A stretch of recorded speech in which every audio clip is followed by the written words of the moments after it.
Good morning, everyone. Let me call our 21st meeting of the Post Commission to order. I want to welcome members of the public who are attending this meeting. I want to begin the meeting by asking each of the commissioners to identify themselves as being in attendance at the meeting. Let me start with Commissioner Bluestone. Here. Commissioner Calderon. I'm here. Good morning. Commissioner Sherry. I'm here. Good morning, everyone. Commissioner Ellison. Good morning, present. Commissioner Kazarosian. Good morning, I'm here. Commissioner Luma. Good morning, present. Commissioner West. Good morning, present. Commissioner Wynn. Present. Good morning, everyone. And members of the public, as I serve as chair, my name is Margaret Hinkle. I want to announce at the outset of this meeting that a member of the public has asked, consistent with our agenda indicating that we will have public comment, has asked for the opportunity to, after we have the portion of our agenda dealing with the recertification regulation, he has asked for the opportunity to make public comment. We will provide him and any other member of the public who wishes to make public comment the opportunity to do so. We ask that that comment please be specific to what has been discussed in terms of the recertification regulations. And we also ask that any public comment be no more than 5 minutes in length. We will also have available for members of the public the question and answer portion of our presentation today. If you have a written question that you wish to present to us, Attorney Povich will be monitoring those questions. We ask that you identify yourself as the questioner when you make the specific question to us. Again, we would ask that those questions be specific to what is being addressed today.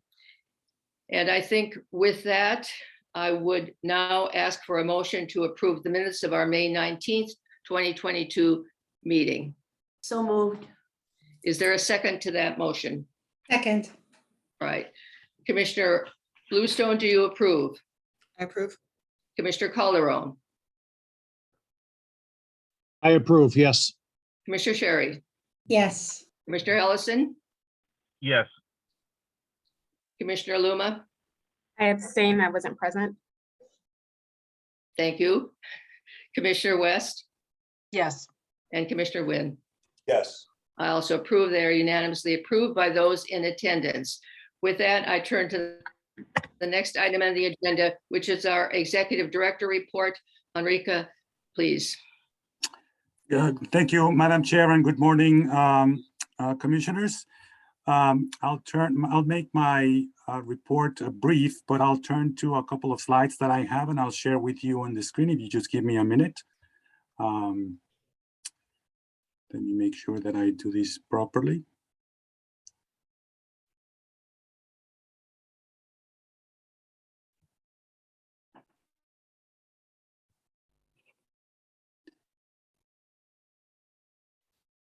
Can everybody see this?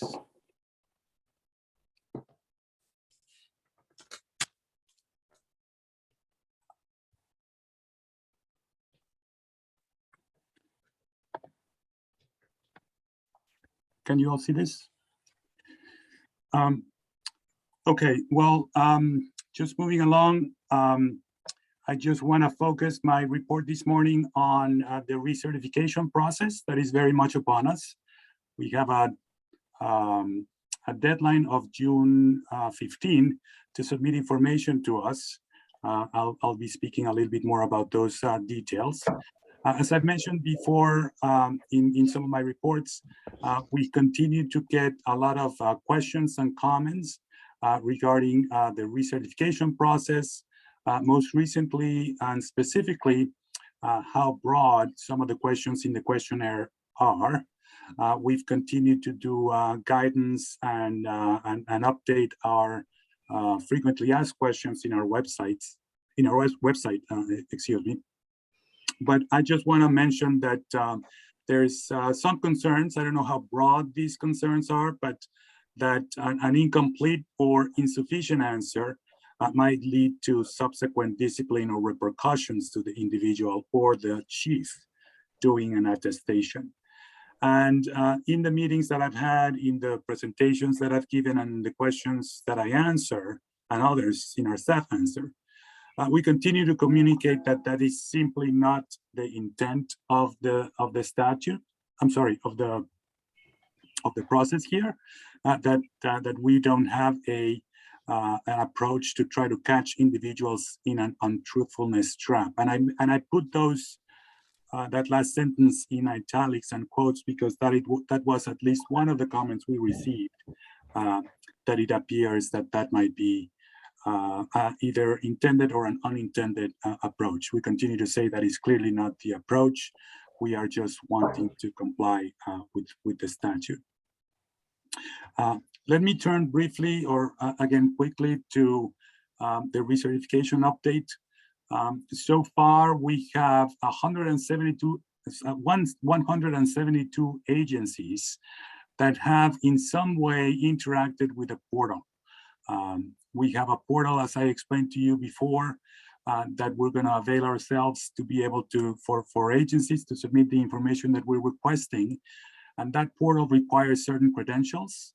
And we've only seen 172 agencies obtain those credentials. And that leaves approximately just under 300 agencies that need to do that.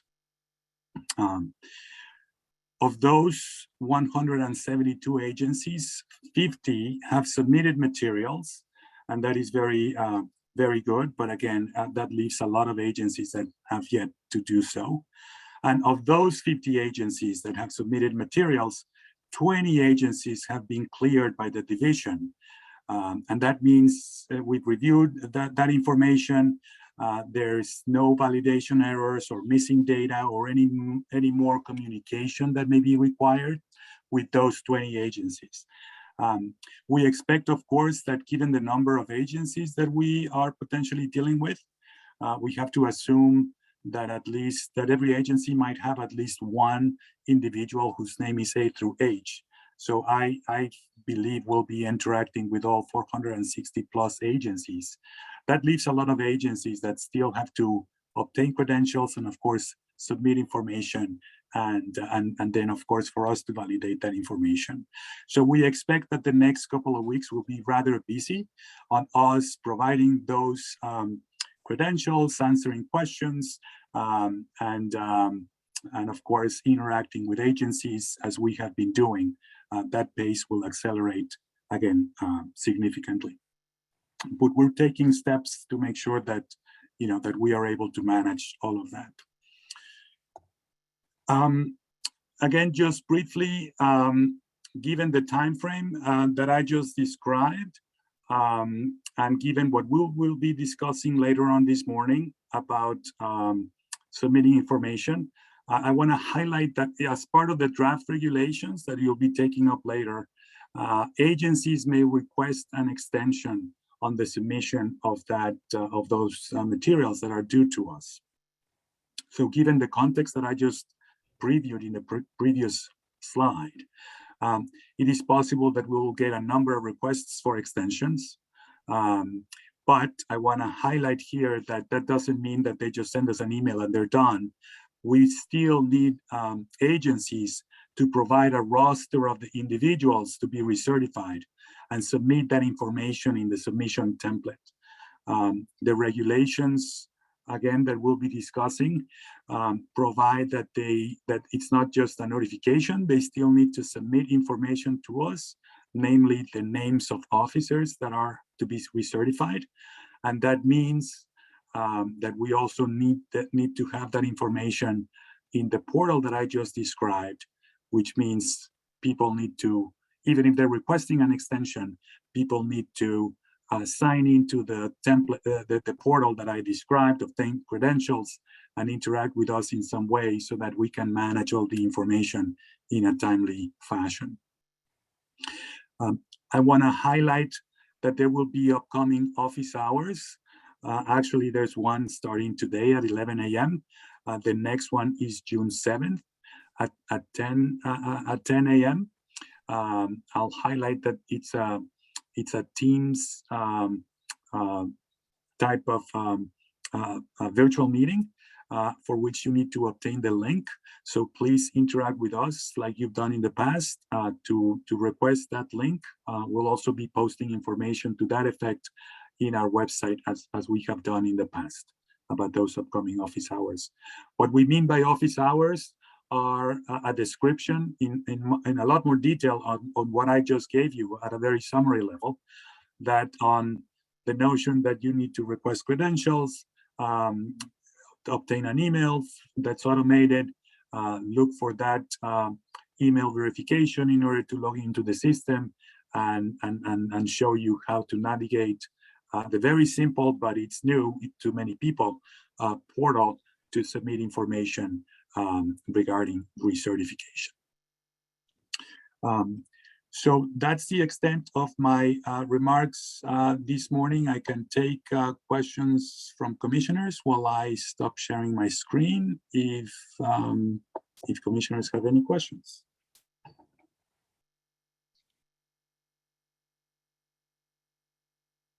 Commissioner Bluestone, do you have any question or comment?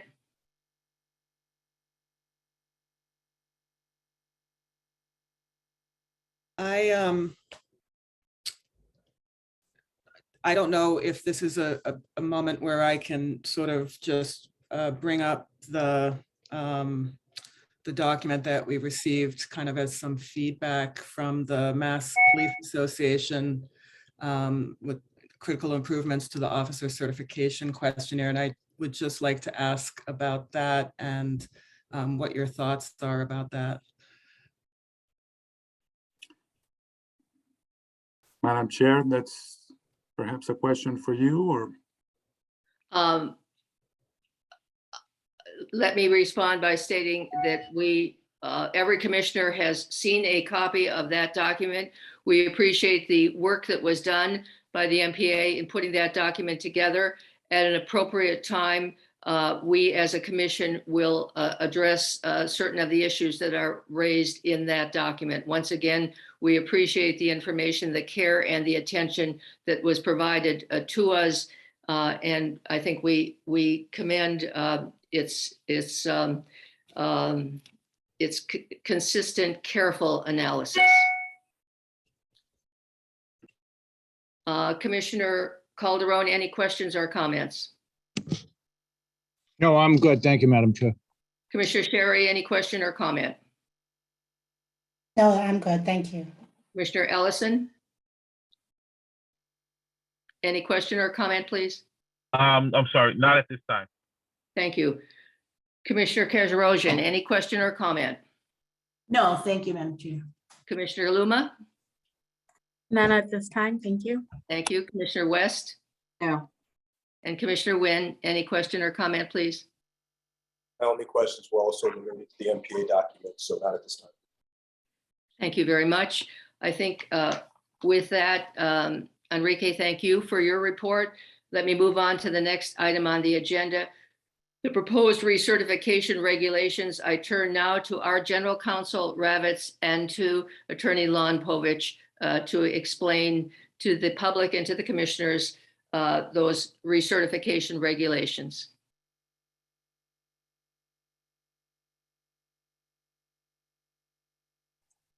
I am, excuse me, Mr. Povich, if you wouldn't mind going first, I'm just having a technical problem here.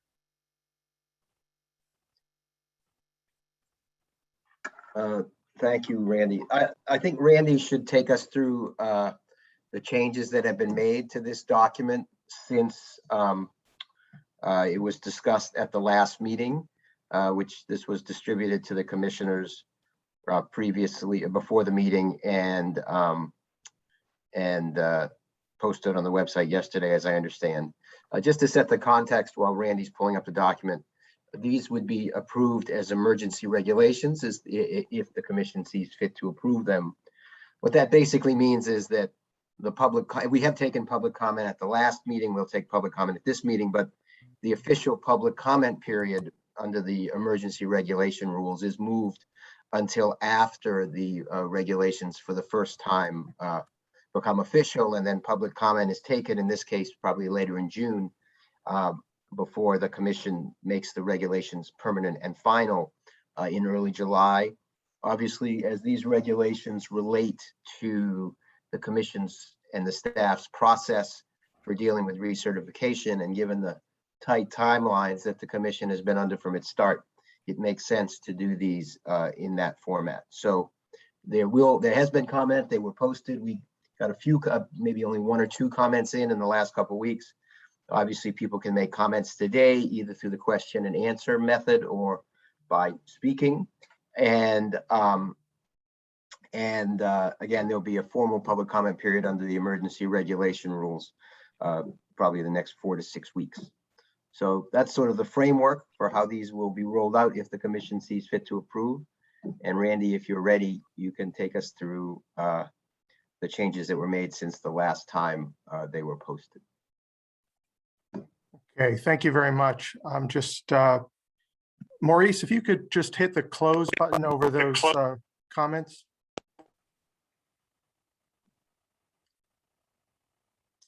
Sure, give me 1 second. Sure.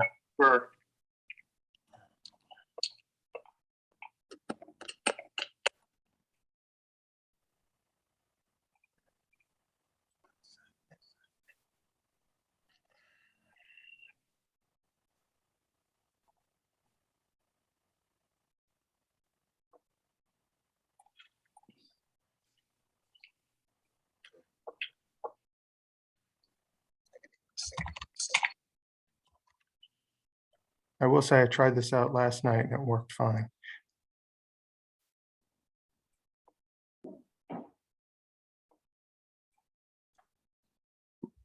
Maurice, tell you what, I'm just going to try a different approach. Okay. I had hoped to share the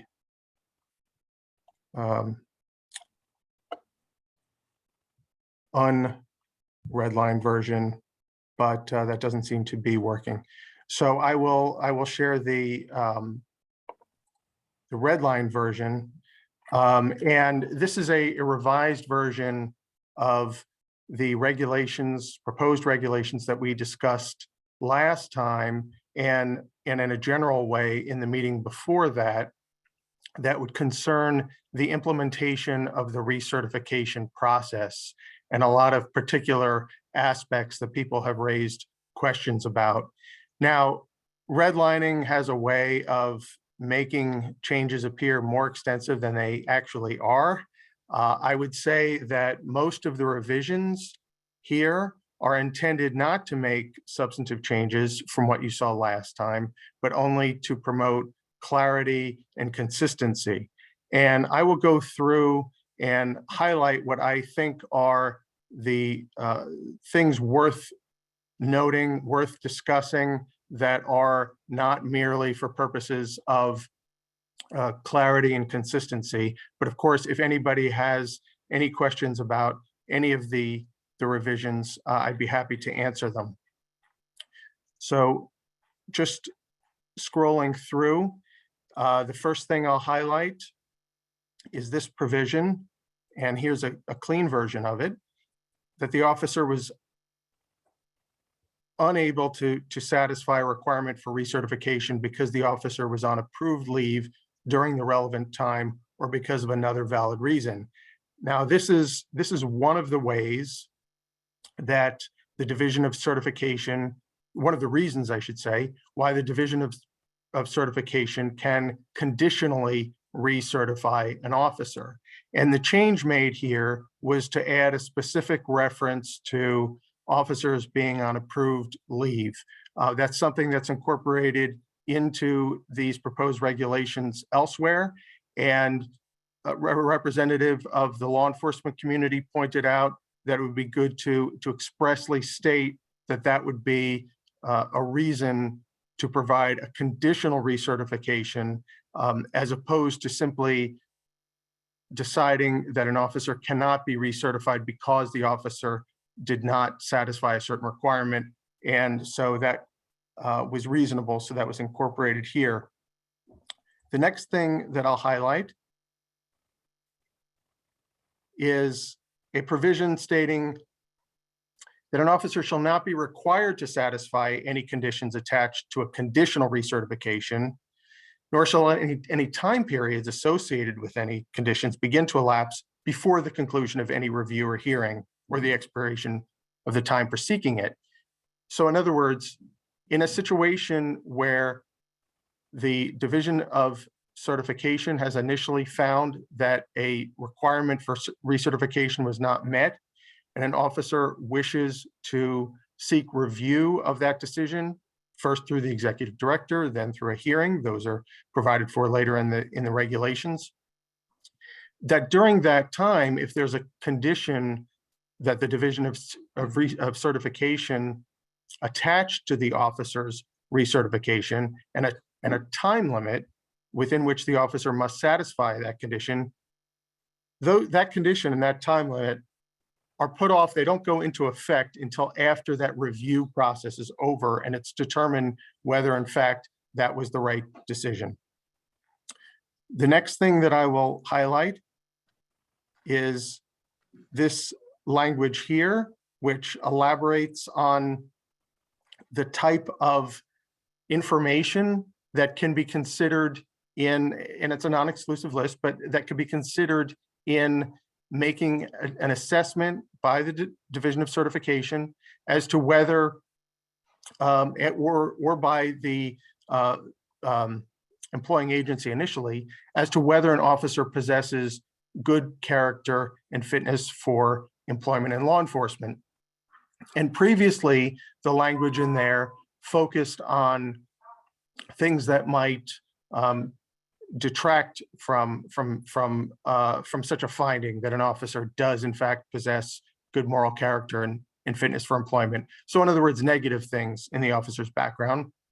And we received comments from the law enforcement community saying that the list should also include certain positive things in the officer's background, so that the analysis is as balanced as possible.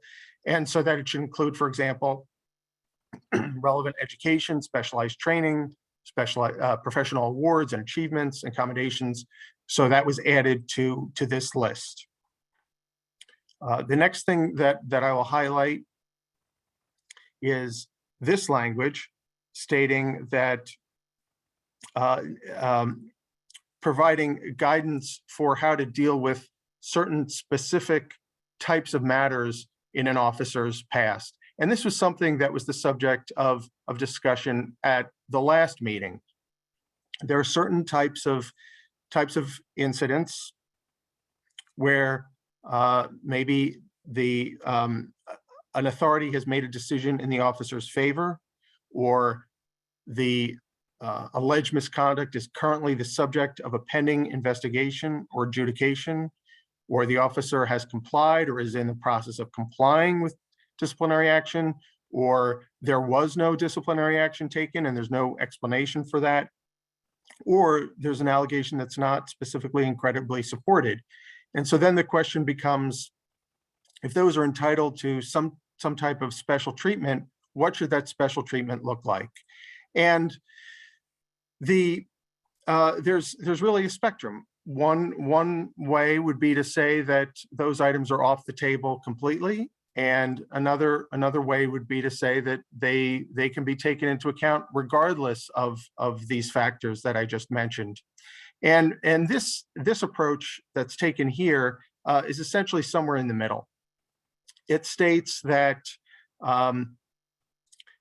incidents of this type generally would not be taken into account unless there have been allegations that an officer is engaged in multiple instances of similar or related misconduct, or protocols adopted by the commission provide otherwise. In other words, provide for things of this type to be taken into account. So it leaves open that flexibility for the commission to later reevaluate this matter and provide additional guidance for when matters on that list should be taken into account and when they're off the table. The next item here that I want to highlight is this one. And this deals with completion of a physical and psychological fitness evaluation, which has also been, as everyone knows, the subject of a lot of discussion. And this retains, above the highlighted portion, the provision regarding what is sufficient to satisfy that requirement. But then when it comes to the issue of what happens when an officer has not satisfied the requirement, this would now read that that the commission will implement a policy concerning those situations. And the commission had previously adopted a policy to that effect in its original plan for recertification. So unless there are changes to that, that would be part of the policy, but the commission might add to that, might supplement that as time goes on and as it continues to evaluate the issue of the physical and psychological evaluation that should be required. So again, that maintains some flexibility on the part of the commission. The next thing that I'll highlight is that this language under the criterion concerning the administration of an oral interview, which includes a questionnaire. And there's language both in here and in the criterion concerning a background check that would say that if the criterion was not satisfied because of action on the part of the agency, or because the officer was on leave, that would be treated differently than a situation where either the officer failed a background check or the officer did not complete the oral interview because the officer chose not to participate in the process. And then the final thing that I'll highlight is this language, which provides that an officer's application shall not be deemed finally determined as that term is used in Chapter 30A, absent a final decision by the commission. And there was language in the earlier draft that was similar to this, but that only provided that an officer's application would not be finally determined while the officer is conditionally certified. And that's still the case here. That's still captured by this language, but this language would also provide that an application is not finally determined while the officer is seeking review through either the executive director or a hearing. And the significance of that is that if the application is not finally determined, as that term is used in that statute, then the certification that the officer currently has will not expire. In other words, the renewal application is still considered to be in progress, and so the officer still holds the certification that the officer had before that. That's confirmed both by that statute that's cited there and confirmed in an earlier provision of the regulations. And it's incorporated here through the reference to that definition of the term final decision. So final decision refers to the ultimate decision after any review, after the satisfaction of any conditions that have been attached or the expiration of the time to satisfy the conditions. So that's how that concept is incorporated into this provision. If there are any further questions, I can entertain them. I will stop sharing at this point.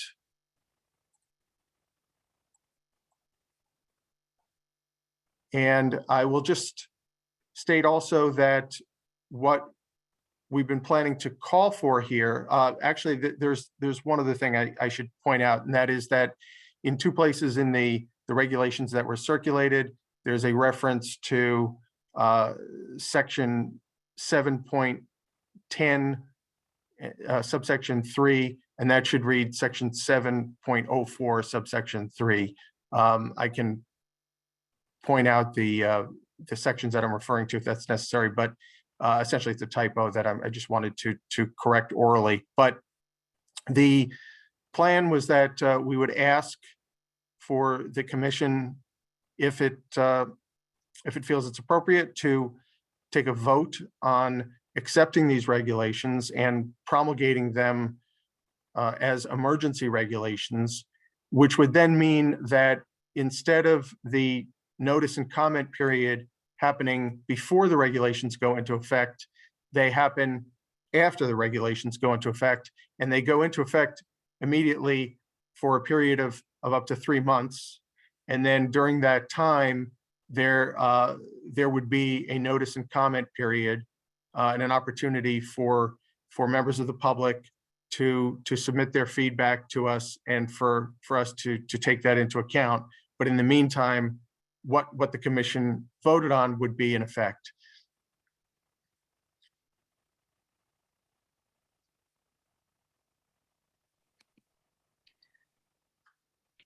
Thank you, Randy, for that comprehensive discussion and explanation. I know you've asked whether any commissioners have any questions or comments. We did indicate at the beginning of our meeting that we will not ask for a vote until after the public comment portion of today's meeting.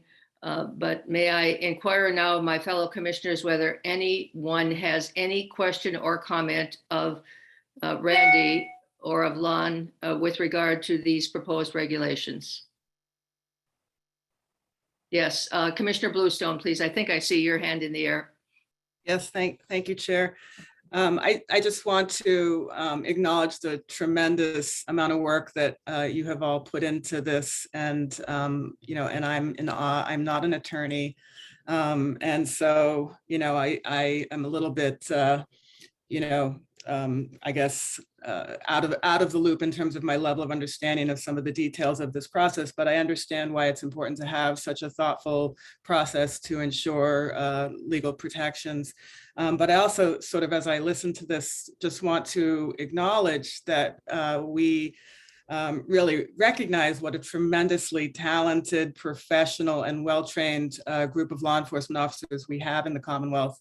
And just sort of just point out, which I think is clear to everybody, but I hope it is, that in establishing these procedures, that we're really trying to anticipate any of the kinds of things that could go wrong for a very, very small percentage of the officers that would be going through this process. So I just wanted to sort of point that out. Thank you, Commissioner Bluestone. I think we all endorse your comments. Any other question or comment from my fellow commissioners? Yes, Commissioner Calderon, please. Thank you, Madam Chair. Likewise, I'm going to say thank you to everybody involved. I see all the changes that have been put forward in both the red line version and the one we received here that was on screen. A lot of work was put into it, and a lot of the concerns from law enforcement groups have been taken into consideration here. However, I would like to say a very strong thank you on not having a vote today. It's important, as we see 150 odd personnel in the audience here. They're going to want to take a look at this, do a reread, and get some information back to myself and to the commission as well.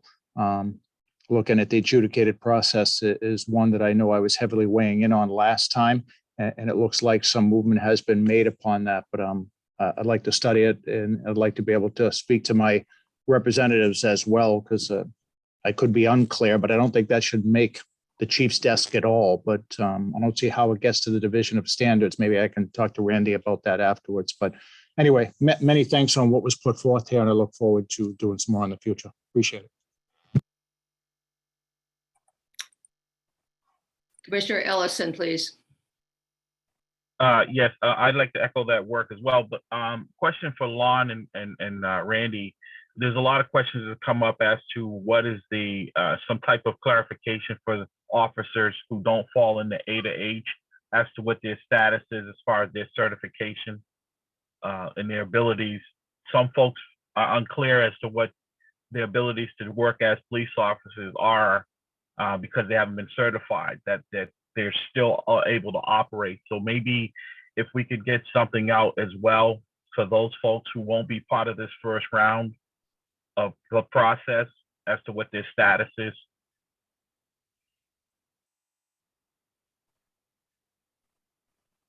Can I? Randy, do you want to just speak to that and then perhaps Lon as well? I see that Enrique, Executive Director, has a response, if that's all right.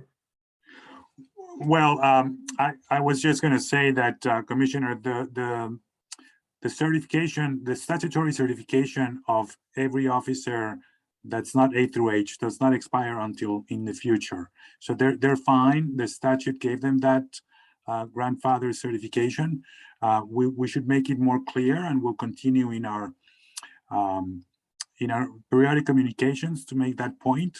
I guess we've been focusing mostly on A through H, but that means the rest of the officers, their certification expire at different times in the future, 1 year hence and 2 years after June 30th for the rest of the alphabet. Right. I think it would just ease some of the anxiety from folks on as to what their status is, would be helpful with something from the commission. Yep. And Thank you. in a nutshell, the status is not changed, is unchanged. They continue to be, in full certification mode until in the future. But we'll clarify that. Thank you.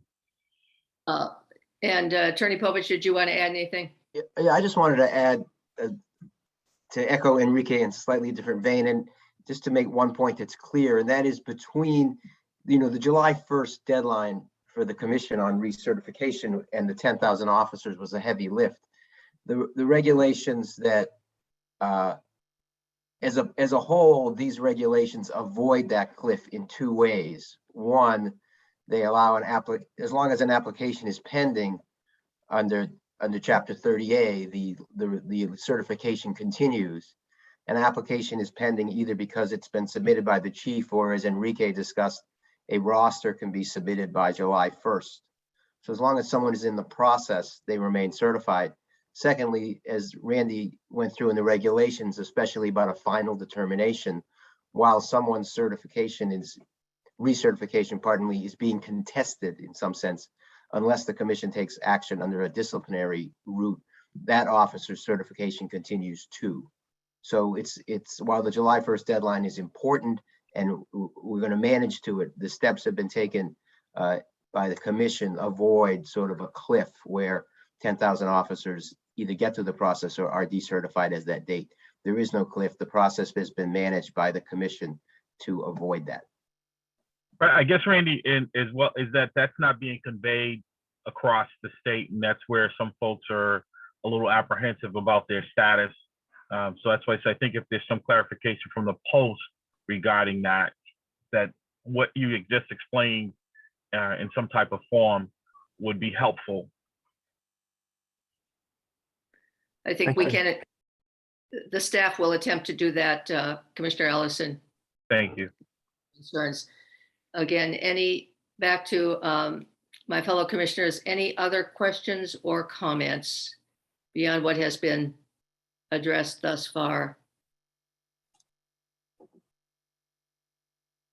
We have five questions in the question and answer functionality.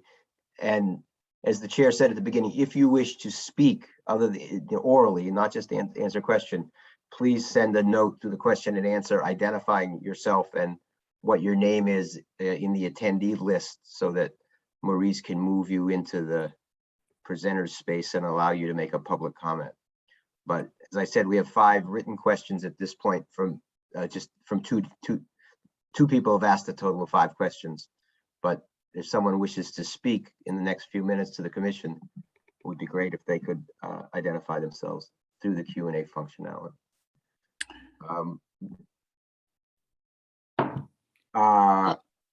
Okay, so I'm still waiting to see anyone who wants to speak publicly. In the interest of time, I'll just start reading the questions. The first question is from Jay Carroll. It says, the regulations do not define good moral character and fitness for employment. Can the commission please define these? Randy talked about some changes in this draft of the regs, but Randy, do you want to take that? Well, what the regulation does is that it provides a list of characteristics that should be taken into account in an assessment of good moral character and fitness for employment, as well as a list of types of sources that should be consulted. In other words, types of background information that should be consulted. But it stops short of stating that there are certain things that will automatically lead to a decision one way or another as to whether somebody possesses good moral character and fitness for employment, because it recognizes that it's simply too hard to do that there's a whole series of things that could bear on that analysis, and that the analysis should be holistic, and so it doesn't provide a mandate as to when a determination shall or shall not be made. Okay, thank you. The same questioner has a technical question, which is that they can't see the participants. Maurice, I don't know, is it possible for participants to see other participants? No, not in a webinar. You cannot, not using a webinar functionality of Zoom. If you had a regular meeting, you could. But I'm going to do some research to see if I could pull a participant list after and maybe even post it to our website. But it's going to look the same way that it looks on the participant list under the attendees. So just a heads up on that, but no. Okay. So I do have one person who wants to speak live, but why don't we just see if we get through these questions. So Thomas Pratt asks 3 or 4 questions. The first of those questions is, can union advocacy and posting or publishing union news be considered offensive in nature, even though union delegates are protected under federal law?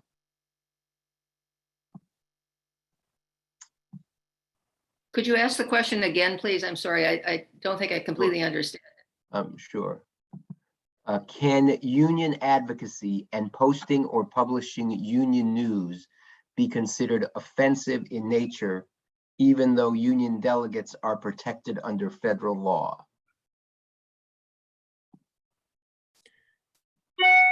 I don't know of anything that relates to here. In other words, I can't think of anywhere where any provision that relates to. Okay, thank you. The second question is, police officers who work in more populated areas are more, I guess that's susceptible to citizens' complaints due to the sheer volume of interactions. Will the commission break down the officers' interactions into a percentage? I'm not sure I understand that question. Maybe I can take a stab at that. If it refers to the disciplinary records that we plan to make available in the future, I submit that the public will be able to ascertain, based on the agency that they are part of, whether that's a large agency or a small agency, or however many people are in that agency, might be able to calculate, analytics, but we have not gone that far yet. Okay. Third question from this questioner, Thomas Pratt, is, can union advocacy be a catalyst for post-decertification? I think that question, unless anyone on the commission thinks otherwise, is similar to the question that Randy answered. Obviously, union activity is protected. The next question is not exactly related to the regulations, but a fair question. Will the post commission give clear guidance on the use of force when dealing with section 12s and section 35s, due to the fact that these are not criminal but civil incidents? I know the commission, Enrique, has looked at this issue. Yeah, we've gotten more feedback on section 12, and we're pondering when is the best time to come before the commission with a suggestion of either looking at the regulations or issuing guidance or any more additional clarification. But more on that in the future. Okay.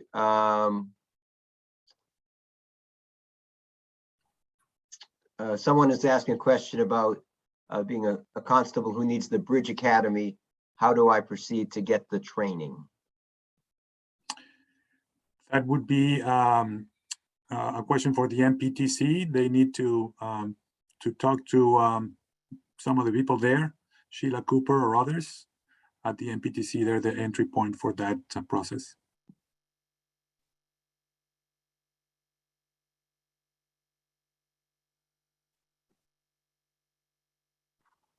Sorry, I'm trying to organize these a little bit and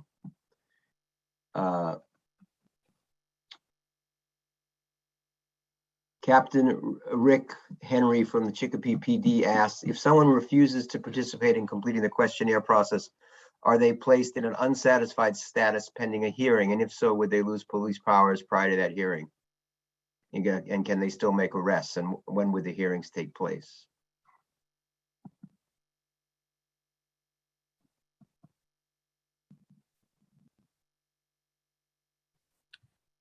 And I think that's encompassed within my comment that as people's certifications are finally determined, which has a number of steps in the process until a final determination, then that person continues in their certified status and therefore would have all the police powers. But I don't know if Enrique or Randy or any of the commissioners want to give a different answer or a more detailed answer than that. I think that's the response as far as things stand at the present time.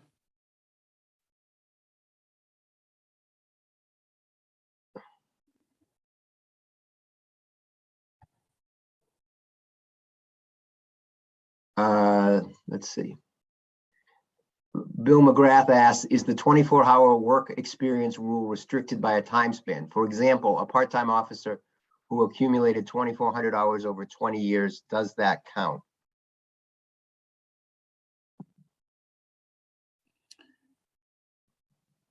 I'm sorry, say that question again. This is also related to MPTC, but can you repeat it, Lon? Sure.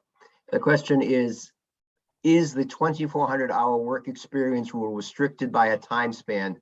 For example, a part-time officer who accumulated 2,400 hours over 20 years, and I'll change the phrasing a little bit. Do those all 2,400 of those hours count towards the work experience rule? I don't know that anybody here can answer that question. It's within the purview of the MPTC. I know that the 24-hour requirement for people who have been part-time going forward expires well into the future. I want to say it's 2027 to allow individuals who are part-time and have a work requirement enough time to meet that requirement. But I don't know the details as to how much they can go back retroactively to prior work experience. Well, fortunately, our colleague John Melander, who's an attorney who works at EOPS and with the MPTC, has added in the question and answer that they all count. So we'll take Attorney Melander's good guidance. So so at this point there are more questions, but I want to give people who are lining up to speak. We have two people who want to speak. The first of them is Senator Nick Collins. So Haley Dillon has been corresponding with me here. Unless Haley, is the senator available at this time, or do we need to take someone before him because he's not with us yet? I don't know, Enrique, Maurice, if you can see Senator Collins. I do not see his name. I just see Ms. Dillon's name.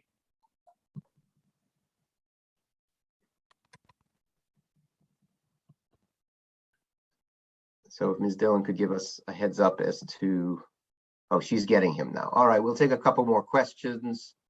Enrique, why don't you keep looking for him if you would?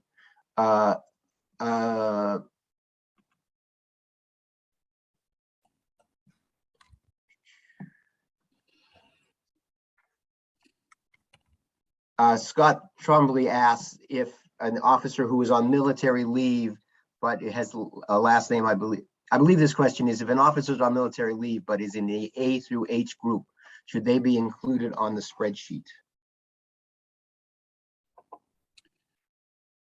I want to see if Gina can help me answer that question. What guidance are we giving relative to people on leave, include or don't include in the spreadsheet? We are asking that they are included on the spreadsheet. And then in the note section, just simply indicate on leave. So they will receive a conditional certification and then have 90 days upon return from leave to complete all the requirements. And if an extension is needed, then they can reach out. And that's the same for people out on injury. They need to be included in the roster, but they don't need to answer any of the questions. They just need to note it. Correct? That's correct. Yes.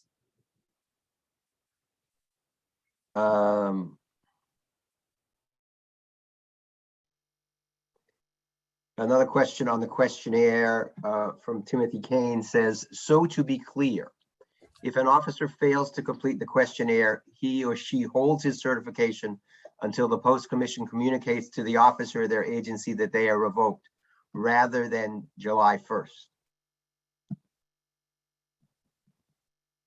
I think that references perhaps the summary that I gave, that while the process is ongoing and someone is notified of they're not recertified, they continue their certification. But I want to make sure that I've stated that correctly, Enrique and Randy and others. Yes. Yes. That's correct. Yep. Yes. Okay. Okay.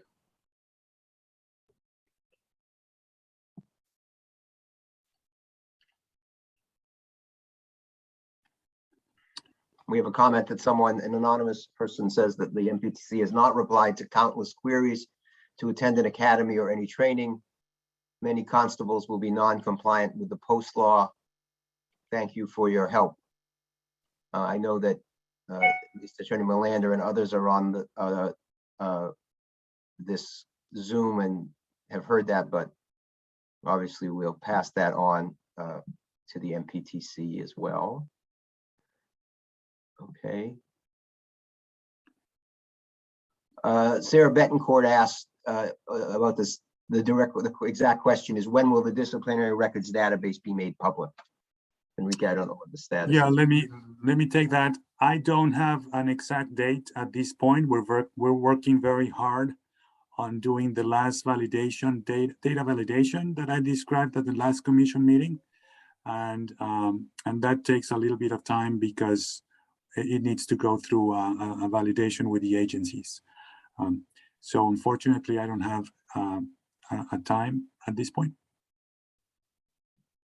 Okay, while we're waiting for Senator Collins. Attorney Povich, he's actually in the room now, sir. Oh, good. All right. So why don't we break from these questions? We've made good progress through them, and Maurice can do his magic, and Senator Collins. I'm going to promote him to a panelist now, letting Senator Collins in the room now. And he is now in the room, but he's muted, so I'll ask him to unmute his mic, and his video is not showing well unless he wants to show his video. Thank you. There you Good are, morning. Senator. Good morning. Thank you for the Good morning, opportunity to. Good morning, Senator Collins. I'm Margaret Hinkle. I chair the commission. I know that you have asked for the opportunity to make some public comment. We welcome your doing that. We do ask that you address the issues that we have been addressing earlier during our meeting, namely our recertification regulations. And we are also cognizant of the fact that we have requested from the beginning of our meeting today that comments be not only confined to that, but also that they be limited to approximately 5 minutes. We welcome your attendance at our meeting. Thank you. Thank you, Madam Chair. As someone who has the chair hearing later on today, I appreciate the request of brevity. I thank you again for the opportunity. This commission, SORC commission, and is doing important work, and getting from startup phase to fully launch, I know has been a challenge for everybody in these difficult times, virtual times, which I know will be, getting back together in person, where our body politics do business. Knowing that this setting does allow for flexibility for a lot of participants. What I'm speaking about today are the new certification questions, and just about the responsibility that we all have as someone who serves in the legislature, and the post commission was a part of legislation from the acts of 2020. The responsibility is incredible, and I know that it was communicated earlier that the intentions of the range of questions, and particularly the sort of the open-endedness to some of them, wasn't intended to be to harm. But I think it's important to note, and I believe that this commission understands, and I just want to cite examples of how things can go in a different direction if we're not careful. So since March, I've accumulated in my office, and I represent the first Suffolk district, Dorchester, Mattapan, Hyde Park, and South Boston. And in a way that we haven't seen in my time now representing this district for since 2018, the wave of complaints coming from parents at the Boston Public Schools alone about violence and not calling 911. I mean, don't disconnect the fact that when there's a chilling effect on police, in a pursuit of information, most of which is accessible by this commission, to lead in a way that it says is not intended, but can. So the chilling effect of recruitment, we're seeing that already, and not to mention within our communities of color, where we're trying to diversify our ranks. We need to. So I think it's important to know that what we say matters, all of us, and I'm in the same boat. What we do matters, and the commission was lifted up in legislation to be a commission of precision. So the gray areas, we understand that you're going to be deliberating about. That was why you're set up, to create more open-endedness and creativity is not what the legislative intent was. The precision by which the questionnaire and the recertification needs to be done, I don't believe is an easy task. I'm not suggesting that. But when we go out there and we're, trying to communicate, because there's an obligation publicly, and I think that's an important one, to maintain and establish the legitimacy of this commission, because you're a young child right now. You're not seasoned as an entity. As professionals, your credentials are unquestioned, and that's why you're the founding members of this commission. So we trust in your leadership. But the importance of how we get off the ground here, I can't understate, and the impacts that it has. Just a couple weeks ago in my district, 911 call to a domestic, the individual who in question had a warrant out for a domestic at the same address. 2 police officers show up, gets attacked right away, amazingly survives, and because of their training, was able to prevent further loss of life. Difficult challenges that we're faced with, and body cameras are bringing a whole new level of accountability, but also clarity to that.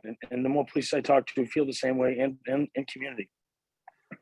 But I just want to be clear. It sounds that the commission's already headed in this direction, but what we say matters, what we do matters. The precision with which you're going about this task is an important one, and it's a tough one. I'm not saying it's easy, but I want to be here to say that as someone who supported the final version of this, that created the post commission, that my district can't afford. We don't have a margin for error. The violence in the community, the trust gap, and the amount of law enforcement officers that I represent who are feeling more vulnerable than they ever have. And I'm not talking about the folks that we're trying to weed out of the system. I'm talking about the folks that we're trying to keep in the system. We're having trouble making the case because I think we need to be a little more careful with how we communicate, the impacts of these decisions and what we're asking of these guys and gals. And it's really important that we do that. And I know that the commission takes this very seriously, but I want to communicate as someone who represents the district, who voted on this legislation, and is dealing with the impacts of this every day. So I want to thank you, Madam Chair, for the opportunity to be with you this morning and communicate that. I'm happy to take any questions, knowing that you have a full agenda as well. Thank you, Enrique.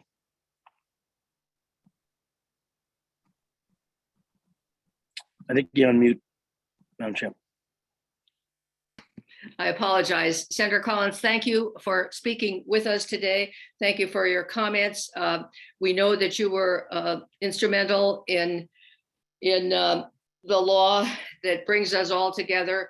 You know that none of us, that is, none of the commissioners were involved in the drafting of the statute.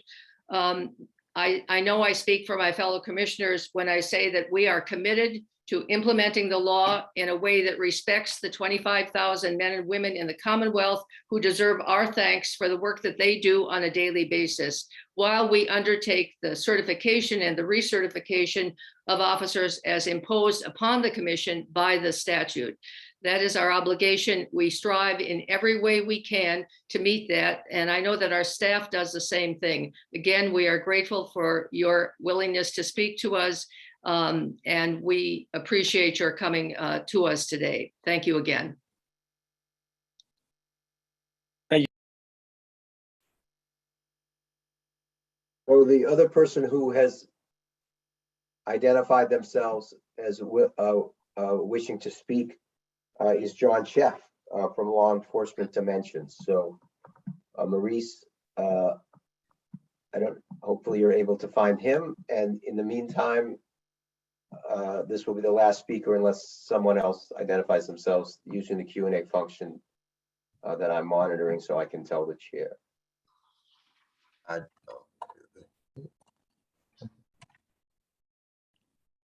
Chef is S-C-H-E-F-T.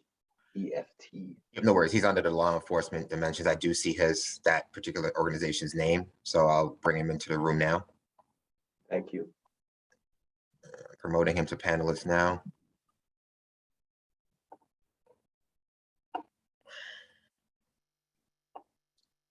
He's currently in the room, or currently in the room, muted, and there he goes. Good morning. Good morning. Thank you very much. Hello, Madam Chairman and commissioners and professional staff. My name is John Sheff, and I am an attorney. My company is Law Enforcement Dimensions, but my role today is as a representative of the Massachusetts Police Association. And I appreciate that all of you have our submission. I think it's important to note that the Massachusetts Police Association has 18,000 members, everybody from patrol officers out of the academy to 20-year veteran chiefs in small and large agencies. I'm not going to go over the document I submitted, but I just wanted, first of all, to thank the commission for your work. We met with Enrique Zuniga and Bill Bloomer, and mercifully, it wasn't a virtual meeting, and that was very helpful and instructive.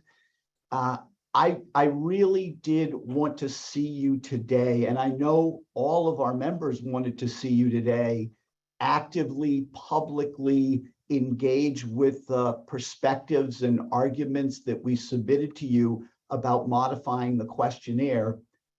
And I'm just going to say two very quick things. The first is, I understand that you have inherited a statute, and I think you've done a great job with that. I think your use of force regulations, I think the recent regulations that Attorney Ravitz went over, 555 CMR 7 for the certification process, I think those are terrific. Where I do feel you need to modify and think about overreach and think about the message that you're sending to the broader profession of law enforcement is in this questionnaire. And I think in particular, if you remember Commissioner Ellison's early comments when he said, boy, a lot of officers are worried and they don't know if they're certified right now. And I think maybe a lot of us with law degrees and maybe a lot of the professional staff and even the commissioners, we understand the legal answer to this question is obvious. Well, of course you're certified until your name in the alphabet comes up, and that's been clearly outlined in the law. But whether we like to acknowledge it or not, there is defensiveness out there.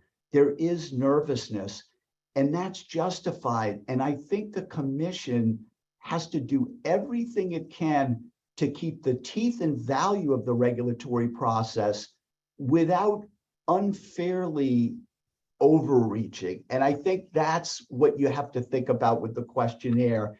And yes, we all realize that the questionnaire is part of a statutory directive, but other than that statutory command, the type of questions, the way they're worded, the number of questions, that discretion and thoughtfulness resides with you. So I'm going to stop. If you have any questions for me, I'm happy to answer them now. I'm happy to have you send me emails. Look, we want to be involved. We want to be a resource for the commission going forward. But I'm going to stop because people would love to hear your public comments on where you can go with this process. So again, I thank you very much, and I'm going to stop there. Attorney Sheff, let me, as the chair of the commission, thank you for speaking to us today. Thank you for your document entitled Critical Improvements to the Officer Certification Questionnaire. Commissioner Bluestone, at the beginning of our meeting or earlier during the meeting, yes, did raise a question with a comment with regard to the questionnaire.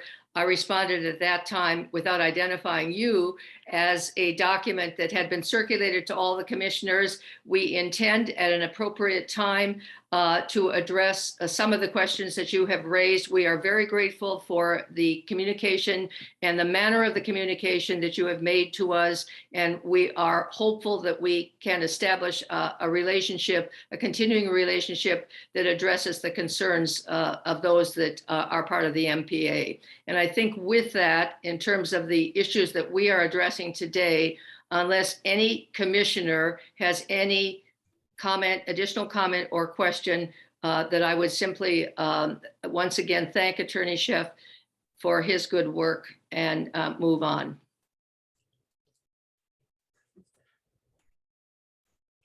Again, thank you very much, Attorney Sheff. Thank you, Madam Chairman. Thank you, May I make a Dr. comment, please? Oh, I'm sorry, I didn't, excuse me, Commissioner Bluestone, I didn't see your hand. Yes, please. Thank you.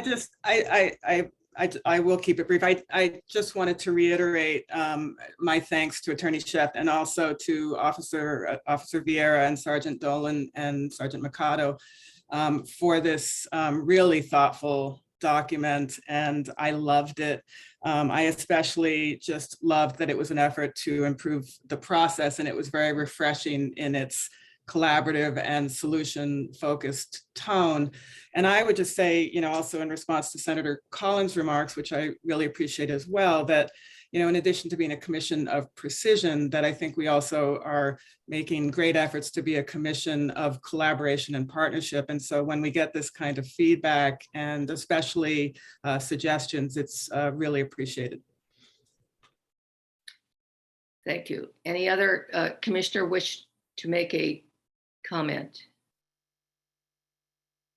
Again, I don't think I see any other hands in the air.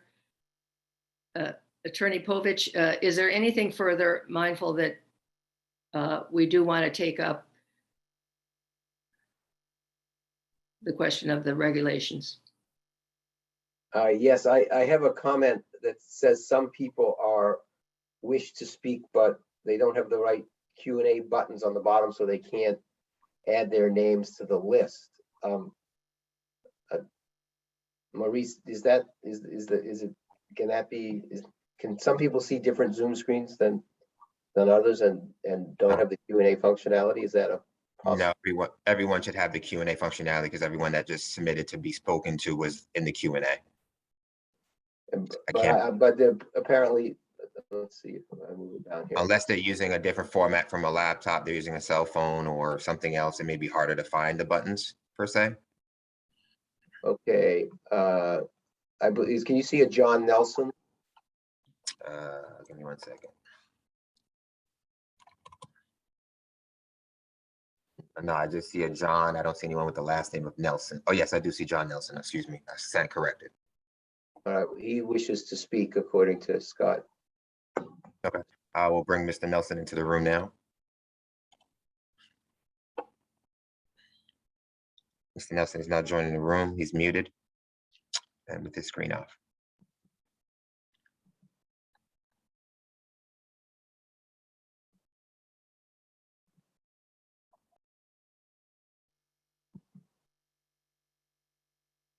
Mr. Nelson, if you hear me, you're in the room right now. You're muted though, sir.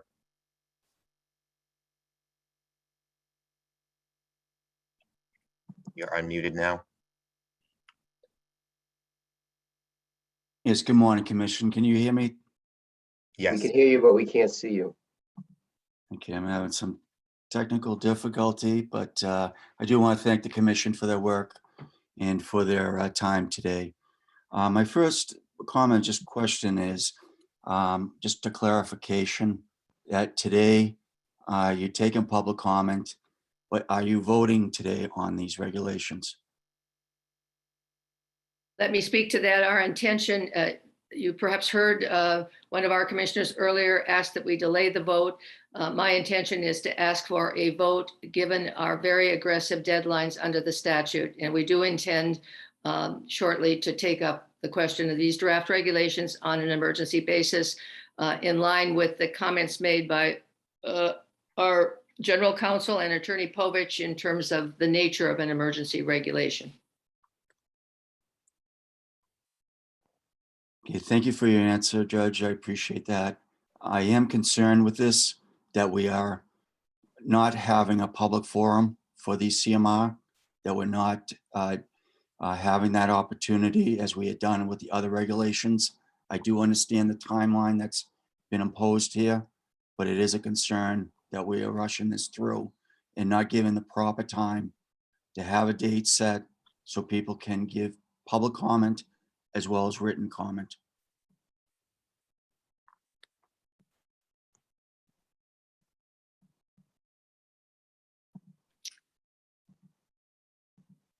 Thank you. Mr.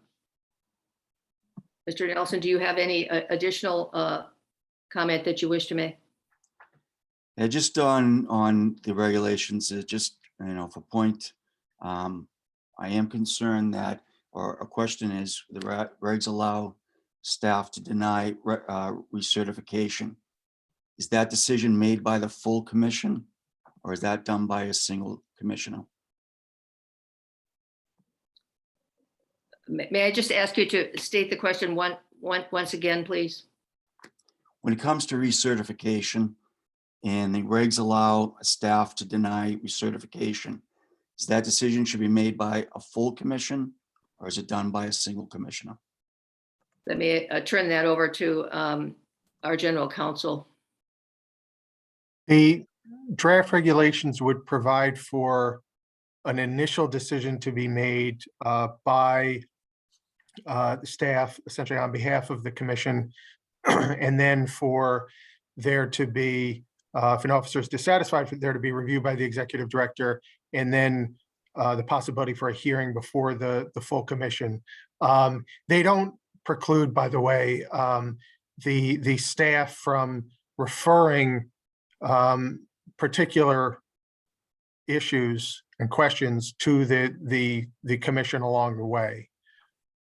So it's intended to balance the need for efficiency with also giving opportunities for further review and further analysis by the full commission.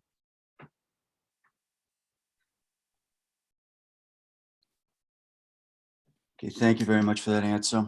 And the regulations should be clear that officers have a right for all the information presented to the division.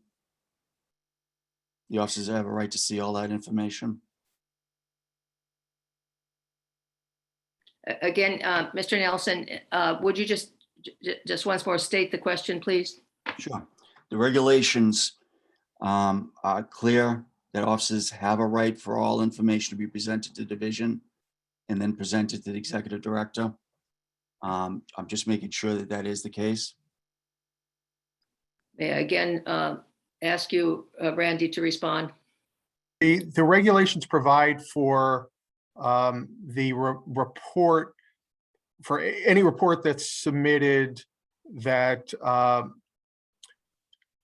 where an agency does not attest to an officer's that an officer possesses good moral character and fitness for duty, for that report to be provided to an officer and for an officer to then have an opportunity to respond.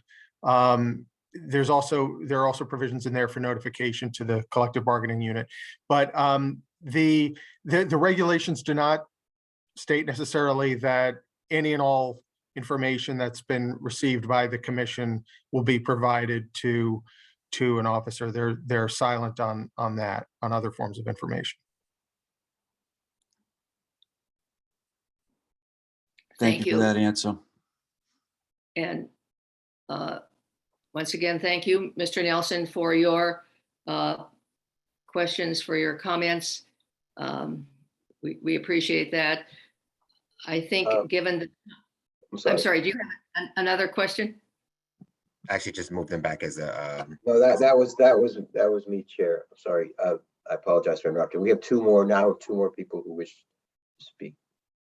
So all right, and may I just state, mindful of the time, that I think at that point I will suggest that we discontinue the public comment for today and move to the issue in front of us. Okay, the next person, Maurice, please promote Alan Shapiro. Attorney Shapiro writes, and then as it says he wishes to speak, his written comment is, I assume that the commission's authority to assess whether an officer is morally fit to a police officer comes from General Law, Chapter 6E, Section 4F1, Roman 9, which requires that officers meet a requirement of being, quote, being of good moral character and fit for employment in law enforcement as determined by the commission, close quote. The draft regulation 555 CMR 7.05 appears to go beyond that statutory requirement. So that's his written comment, and I assume I'm going to promote him. Shapiro speak, and then we can see what response is appropriate. Yep, I'm going to promote him to a panelist now.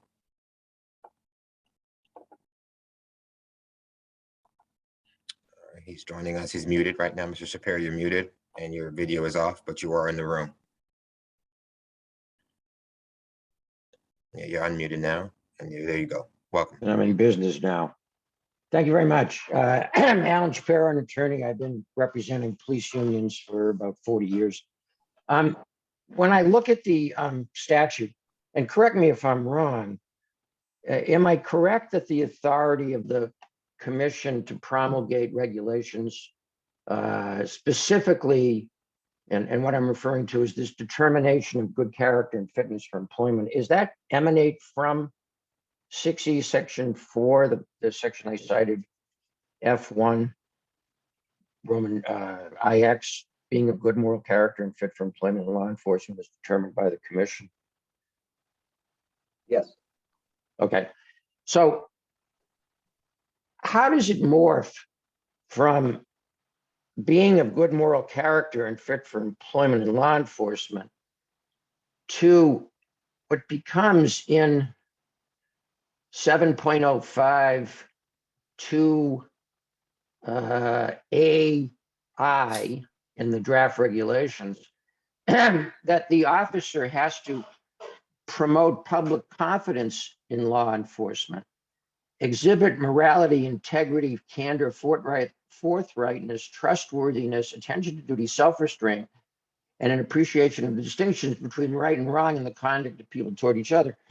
It seems to me that you're going beyond good moral character and fit for employment to a kind of Boy Scout standard that exceeds the statutory authority. If I'm a police officer, I go to work, I show up every day, I do my job. If I get a call, I go on the call. I'm not biased.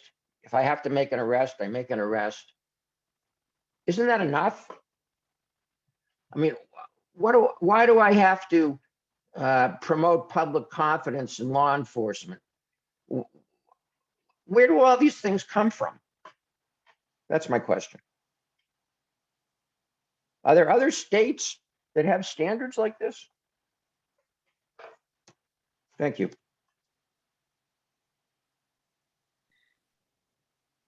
Madam Chair, just in response to the question about where the items on that list come from, they come from Massachusetts judicial decisions interpreting the phrase good moral character.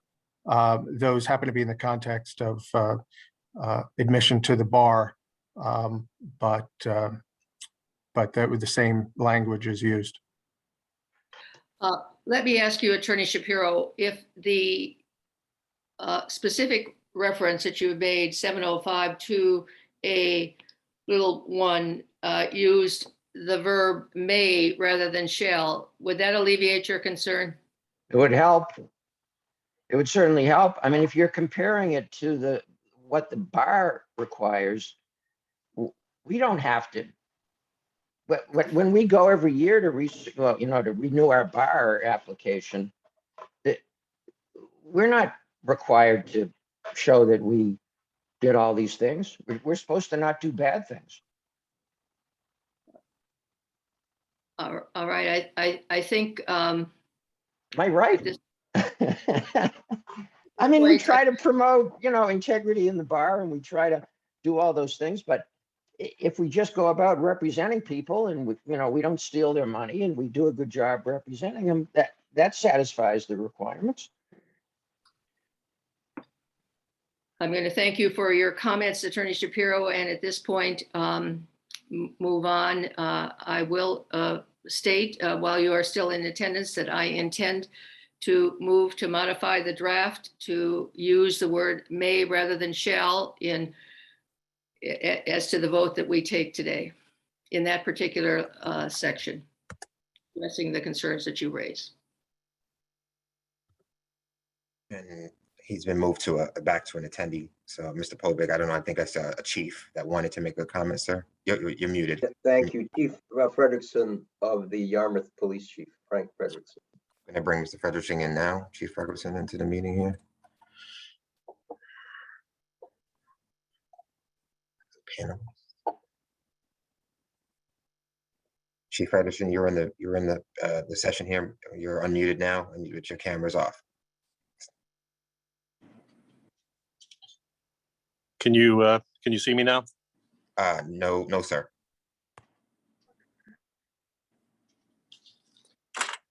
Good morning, everybody. Thank you, commissioners, for letting me allow some time here.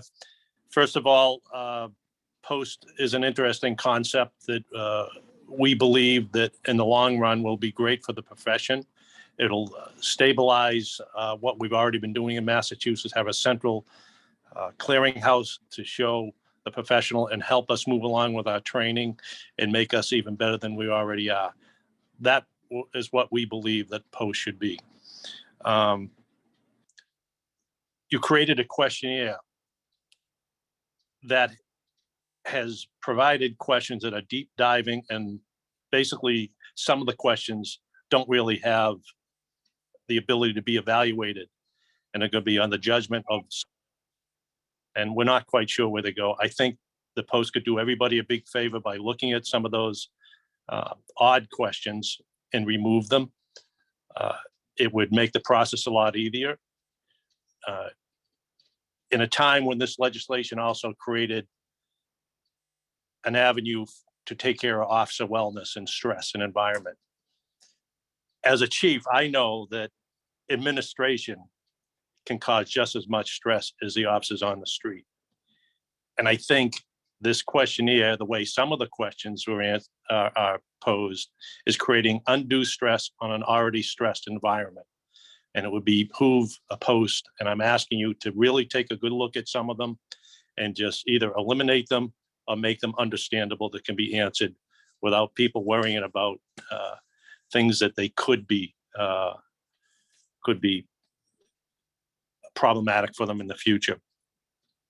I have not seen Attorney Sheff's document, but knowing Attorney Sheff, I'm going to guess that those are well thought out, probably spot on and should be paid attention to. So I'd appreciate any effort you could do for the good of the men and women that are out there every day doing the things that most people do not want to do, to make sure that they can secure their future, their families, and their economic well-being for the future.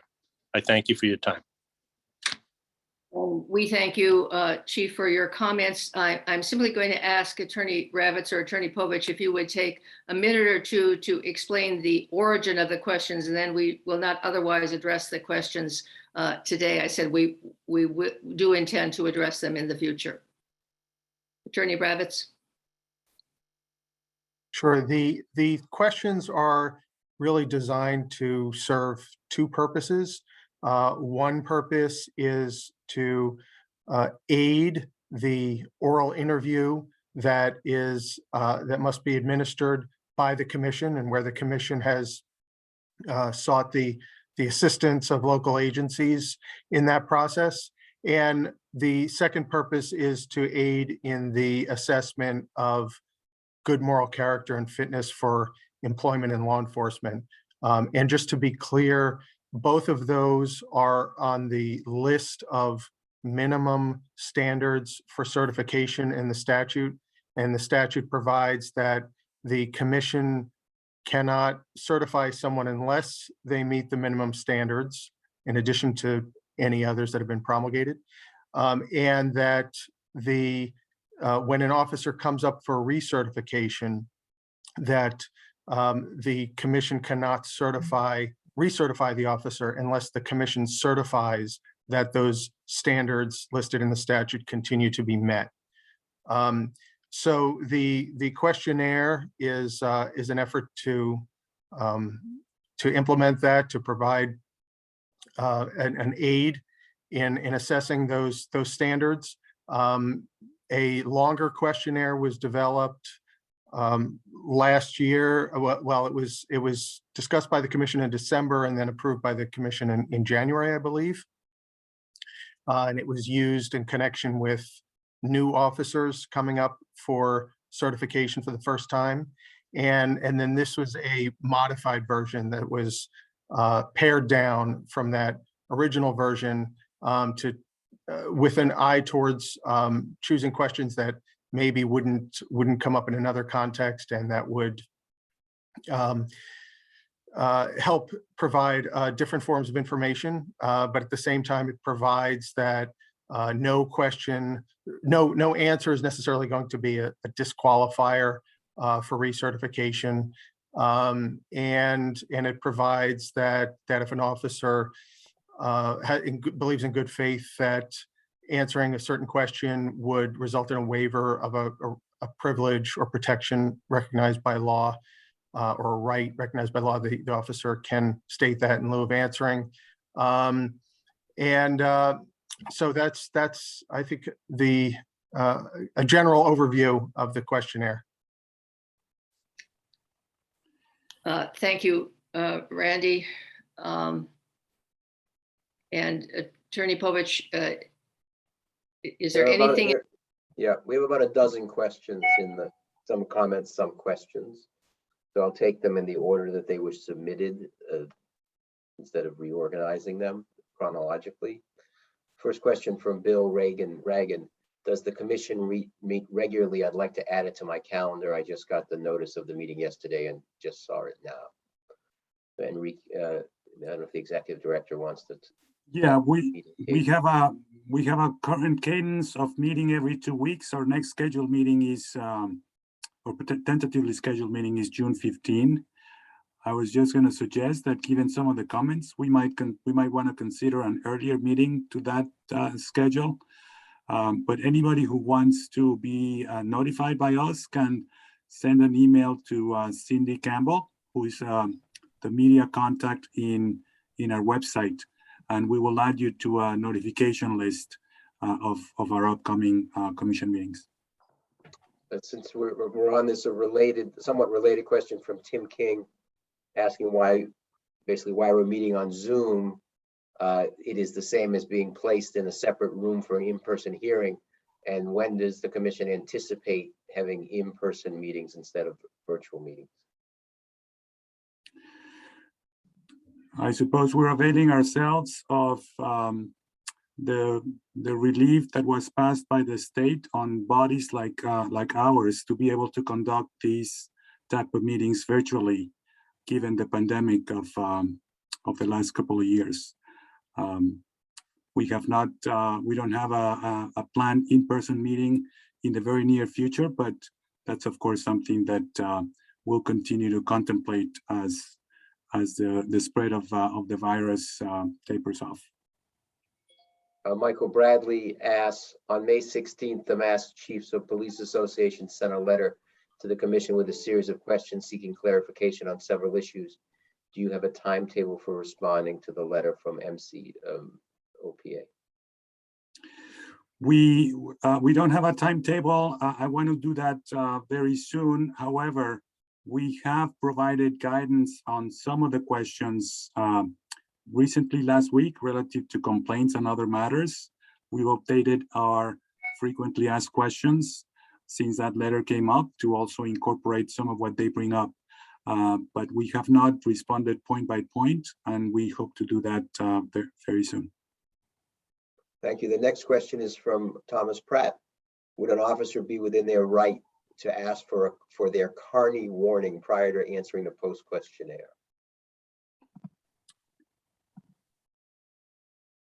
I don't think we could advise officers on that. From the Chicopee PD, Captain Rick Henry asks, has there been a determination from the supervisor of public records regarding public records of questionnaires stored in personnel files? I interpret that to mean, has the supervisor opined that if the questionnaires go into personnel files, they're personnel records? And I don't think that question has been asked of the supervisor.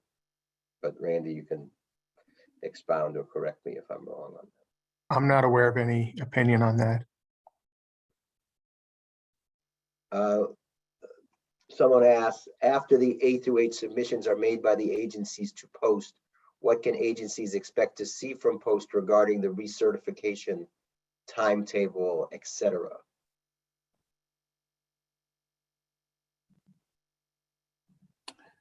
I'm sorry, is that something that I should try to respond? Lon, if you could repeat the question.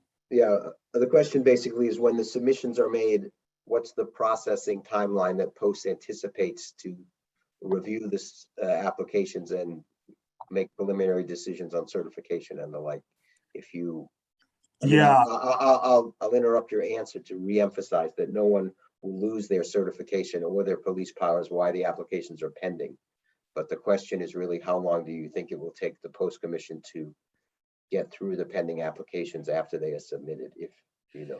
Yeah, that's very much a work in progress. We are envisioning that we'll have perhaps 3 different categories of individuals based on the information they submit. And the first one is the easier one.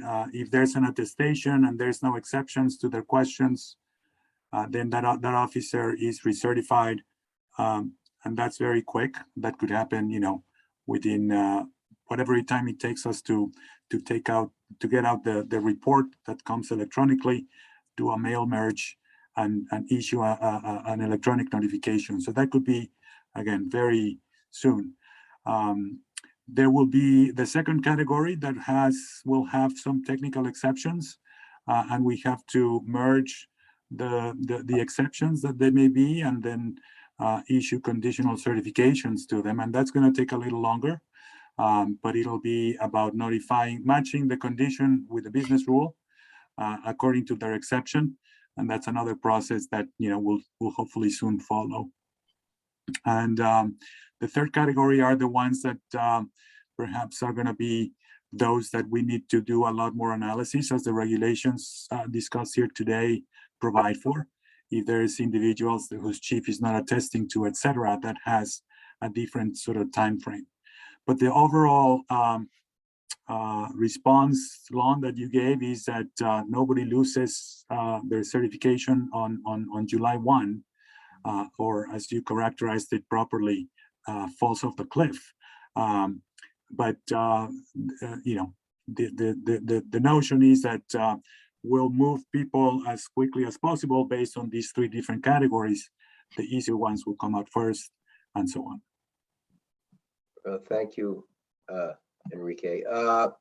John Broderick of the Boston Police Detectives Union asked a question I think that was responded to at the last meeting as well. With the exception of those post commissioners who are sworn members of law enforcement, do the other commissioners need to answer the questionnaire? And I think we answered that question last time. No, because they are not certified law enforcement officers. Brian Holmes asked, does the commission have the authority through quote emergency regulations to hold aside certain parts of the statute that are flawed and send them back to the legislature for revision? The questionnaire would be a prime example of this. Randy, do you want to take that, or would you like me to take that?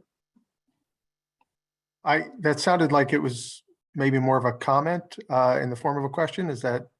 Yeah, I mean, reading that right? Probably some of both, but I think that obviously the commission has to follow the statute as it was enacted by the legislature and signed into law by the governor.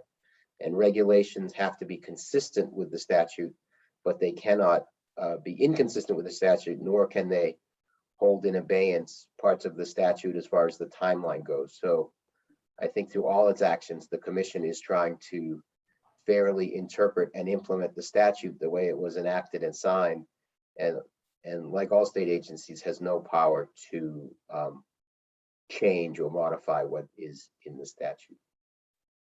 Let's see. Tim King asks, maybe this is a comment.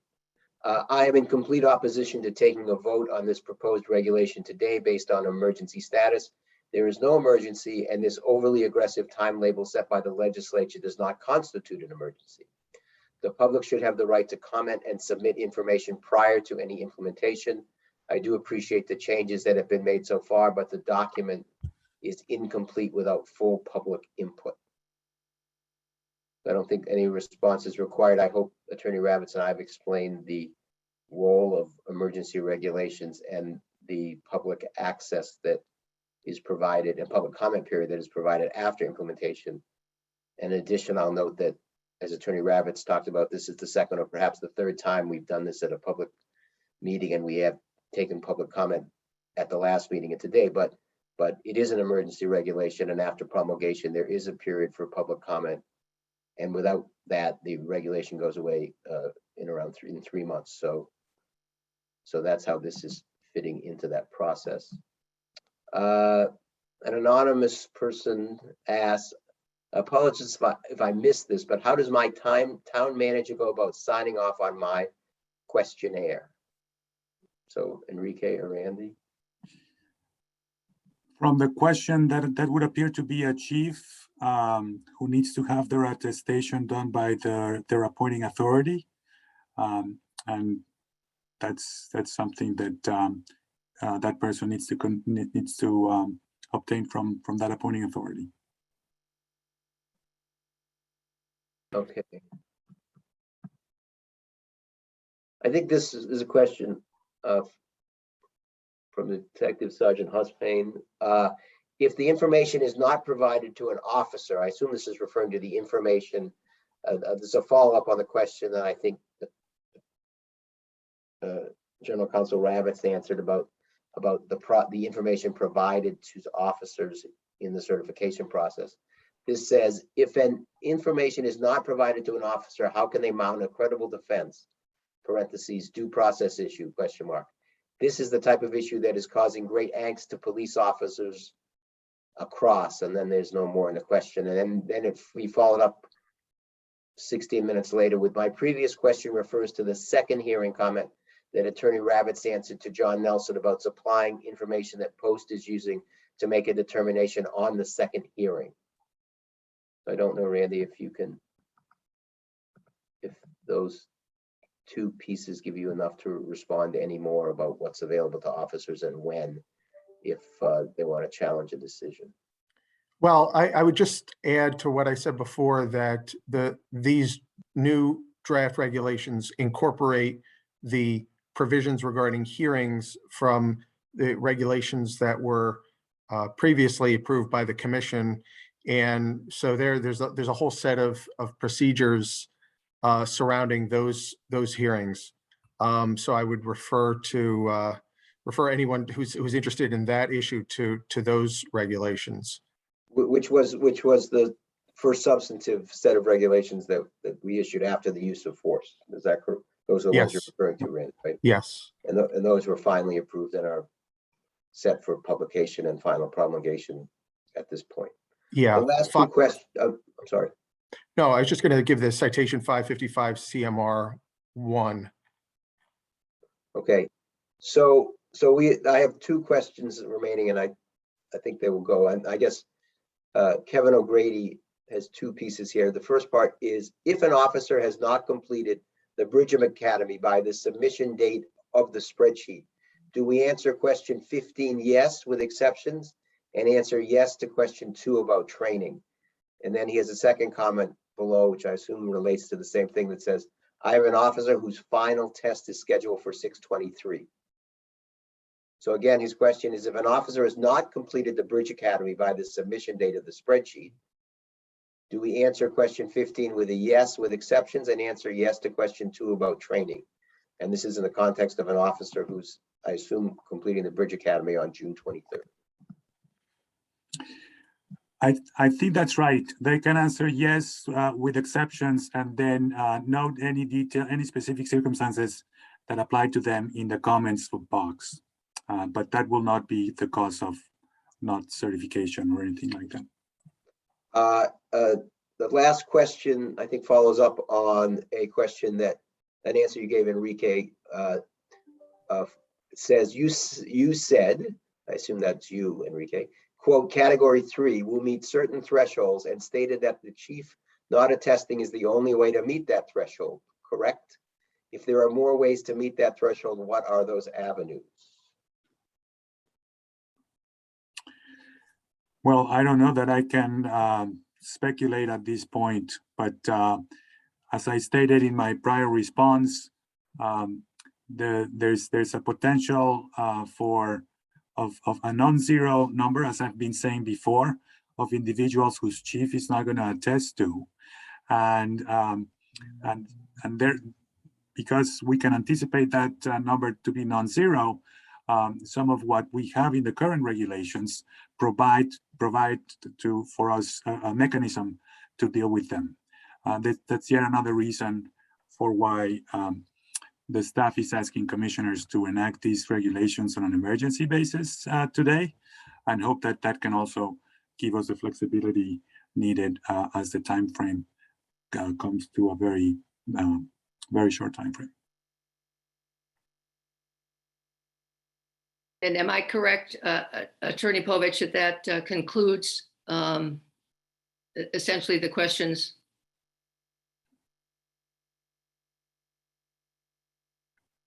You were muted. Lon?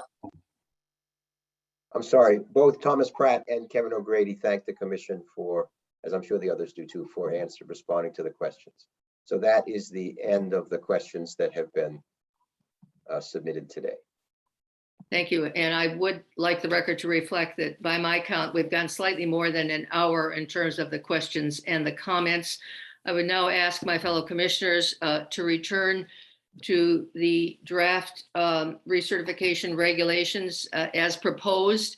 I would like to ask for a vote on them. I would like, preparatory to doing that, however, given my comment to Attorney Shapiro, to note that in 705(2)(a) small 1, we use the term shall in the first in the first sentence and may in the second, and I would only ask Randy whether we could make it may, since we made the other changes, consistent with the comments that he made and consistent with what seems to me to be proper editing. I see no reason not to make that change. And if I may, Madam Chair, I also had noted that in specifically section 7.04, subsection 4, there are 2 citations to section 7.10 subsection 3 that should instead read section 7.04 subsection 3. Thank you. Thank you. So with that, I would entertain, fellow commissioners, a motion to approve the proposed recertification regulations. So moved. Is there a second to that motion? Second it. Any further discussion? If not, Commissioner Bluestone? I just wanted to ask, I'm stumbling also on this issue of how we're operationalizing good character and fitness. And I'm wondering if we could take it one step further and just leave it as whether an officer promotes public confidence in law enforcement and continue to work on the definition, because I am concerned that we're taking a standard from the bar. And I think Attorney Shapiro's comments were convincing for me. Let me turn to Randy on that question. I think the commission has the ability to interpret that phrase as it's used in Chapter 6E. So while this draws from another context and that the legislature might have consulted, ultimately it's used in a different statute, and so the commission can construe it as it thinks is warranted. So then, yes, Commissioner West, please. Question or comment? Just a comment on that. Where this statute was put in place because law enforcement officers interact with the public, to me, that standard should be a higher one. So I recognize why we're taking this language because it's similar, but the standard for police officers, in fact, should be higher than the standard for attorneys who don't interact with the public. So I am very comfortable with those listings. Can I jump in if you don't mind? Commissioner Ellison, and then Commissioner Calderon also has his hand. And Sure. Commissioner, I just say that sorry, Commissioner, Madam Chair, that language is very standard as to police officers. For most police agencies, I doubt that your conduct, your behavior on and off duty. So it is not just, as Attorney Shapiro, I understand what he was meaning when he said, if I come in and do my job and I go home, is that sufficient? That is not the case, because my behavior on and off duty is also promulgated and regulated by my employer, the police department, and my actions. So I don't have a problem with, people's standards on and off duty, because it does represent their lawful, and it's in most rules and regulations in any police department throughout the Commonwealth, I get to say. I know it's in Boston, and it wouldn't be any different anyplace else. Commissioner Calderon, and then Commissioner Wynn. Thank you, Madam Chair. I recognize that the vote is on the floor and the opportunity to speak, but I'd like to reiterate my stance and once again advocate for all of the law enforcement personnel that I'm representing here for reconsideration on this vote, as I will be opposed to it. So I want to be vocal in that. Thank you. Thank you. And Commissioner Wynn, please. Thank you, Madam Chair. I'm well aware and cognizant of the fact that we're up against a tight deadline. And I understand the need to promulgate these as an emergency set of regulations. And yet I'm hesitant to vote on this today, particularly given some of the commentary we received in the last hour. Like Commissioner Calderon said earlier, I think we need time to digest some of this input. I don't think I can vote to approve these CMRs today. I'm sorry, and I had a little difficulty, which I think is due to my internet connection. Commissioner Wynn, could you please repeat a little more slowly what you just said? Yeah, I just think given some of the public commentary we received today and some of the input we got, that voting on this today is premature. I think we need time to digest that. Thank you. Commissioner Luma, please. I just wanted to add my comments. I'm in agreement with Commissioners Wynn and Calderon. I would like to take the comments that we heard today under advisement and consideration in lieu of voting on the regulations today. So I just wanted to make that comment public. Thank you.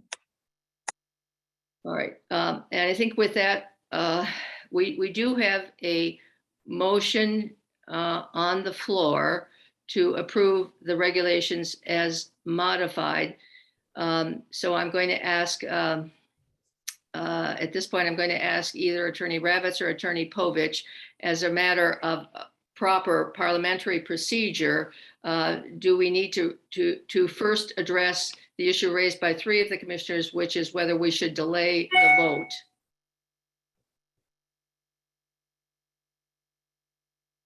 Is that a Well, there's Parliament. Yes, go ahead, Randy. No, go ahead. No, I mean, as a, and I'm not the world's greatest parliamentarian, but as parliamentary procedure, there's a motion on the floor and it's been seconded and there was discussion. So unless there's more discussion, the next thing is for a vote. That vote is on the motion. That vote is on the regulations themselves. There seem to be 2 issues in play. 1, the content of the regulations, and 2, whether or not the vote should happen at all. The motion could be amended. The motion could be withdrawn, and a new motion could be put before the commission simply as to whether to vote today or not, which is a content-free in some sense vote, or the current motion could be amended, or you could proceed with the motion that's currently on the floor. I think those are the 3 options. But the current motion is on the regulations, which includes obviously the timing and the content. Randy, does that seem right to you? Yes. All right, and just to reiterate, I think Commissioner Gazarossian moved, and who seconded the motion, please? Commissioner West. Thank you. All right, so I will call for a vote on the motion at this point. Commissioner Bluestone? I abstain. Commissioner Calderon? I am a no. Commissioner Sherry? I'm a no. Commissioner Ellison? No. Commissioner Gazarossian? Yes. Commissioner Luma? I abstain. Commissioner West? Yes. Commissioner Wynn? No. All right, and I would vote in favor, but I think the motion is not passed in terms of at least my arithmetic. Correct, Enrique? That's correct, Madam Chair. All right. So is there any further motion that anybody wishes today to address with regard to the proposed regulations? Point of order, Madam Chair. I'm sorry, is this coming from you, Commissioner Calderon? That was me. I'm sorry. That was Commissioner Wynn. I'll go afterwards. All right, Commissioner Wynn, please. I guess this would be to Lon or Randy. Can we move to table with the understanding that we schedule another meeting before our 12th meeting? I couldn't hear, I'm sorry. Yes, I think the question is, Chief, if it's right, is the better process to schedule a meeting in advance of the currently next scheduled meeting, which is in a couple of weeks, to take this up, if that's a fair. The specific question is, can we move today to table with the understanding that we'll schedule another meeting? I think procedurally, Chief, the vote was no, but they can schedule the other meeting. Table would have been done before, if I'm correct. Yeah, there's Lon? I think that's right, but I think it gets us to the same place. I think it's as Right. Yeah. Madam Chair, that was going to be my suggestion, that we try to schedule a meeting as soon as possible, I suppose. That practically could be next week, because we have an impending deadline in June 30th, even though we talked about procedurally for June 15.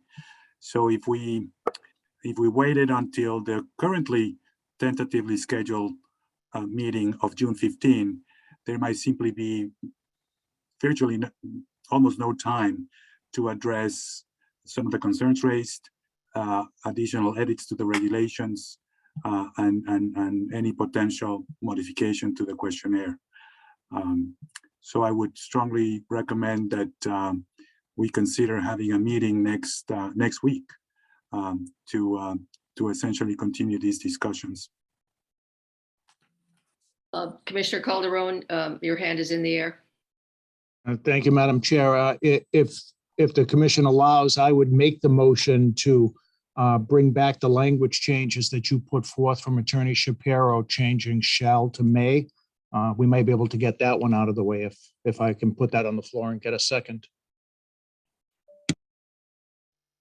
I second that.